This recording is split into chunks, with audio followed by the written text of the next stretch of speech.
Hi guys, welcome back to a new video. Today I'm going to be reviewing the Pink Honey Pot Concealer. I think it's called that at least.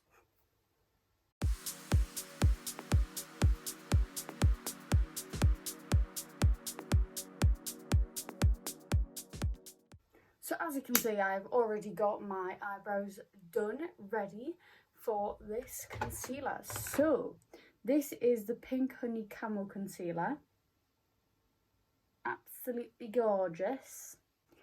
I got the shade Take Cover, which I'm pretty sure, if I'm right, is the lightest shade because I like having really light concealer under my eyebrows. I don't know why, it's just something that I've always liked.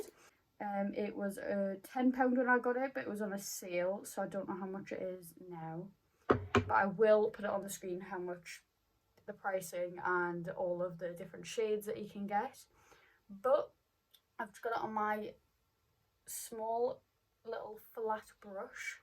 I'm going to try and carve out my eyebrows.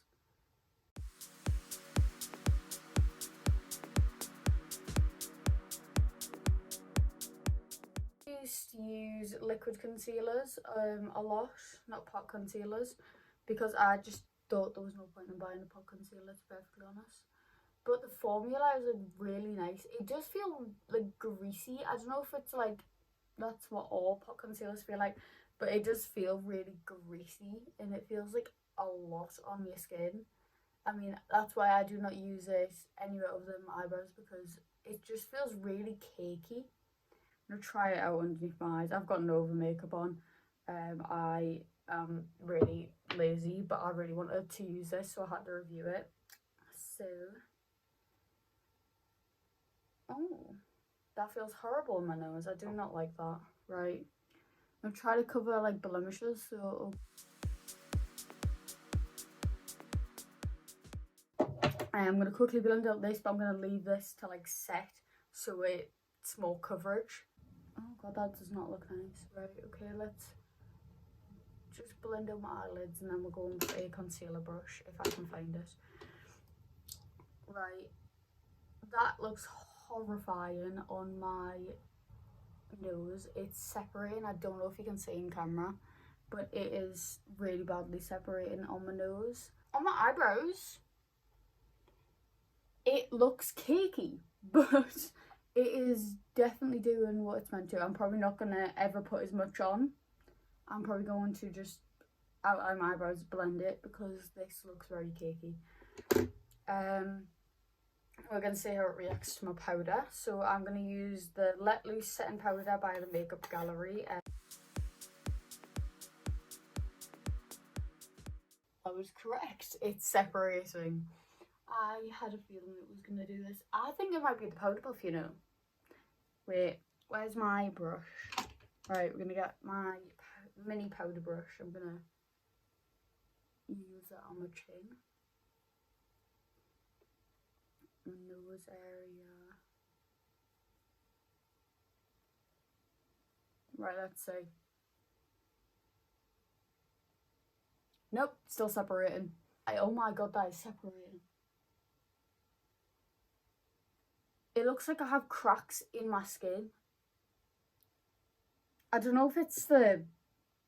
What's in this? Oh, great, doesn't tell us. Right, off topic. The concealer has definitely got full coverage. It's a bit cakey. It does separate with this powder. I don't know if it's just this powder, it might be other powders. It's very greasy and the colour is not as light as I thought it was going to be. But it's good for my eyebrows. It's not really good for any other part of my face because it's just too light. God, my hands are covered in powder now. The packaging's really cute. It's not as cute as my Wonder Whip pomade. It's really cute. It's got like a honey type of thing, but this is just plain old pink honey, glass and plastic. It's just not really anything special. I feel like packaging's really, it means a lot, because if I saw this in the shop, I wouldn't buy it. It's literally the most plain thing ever. I get it's not like one of their big things or anything, but compared to this, which is my favourite packaging, it's just really bland. It's not really got anything to it. But other than that, the product is pretty good. I'm probably going to use it for my eyebrows, try with different setting powders. But I'm never using it on my nose ever again because my nose looks horrendous. So anyway, right, I will see you in the next video. I love you and bye.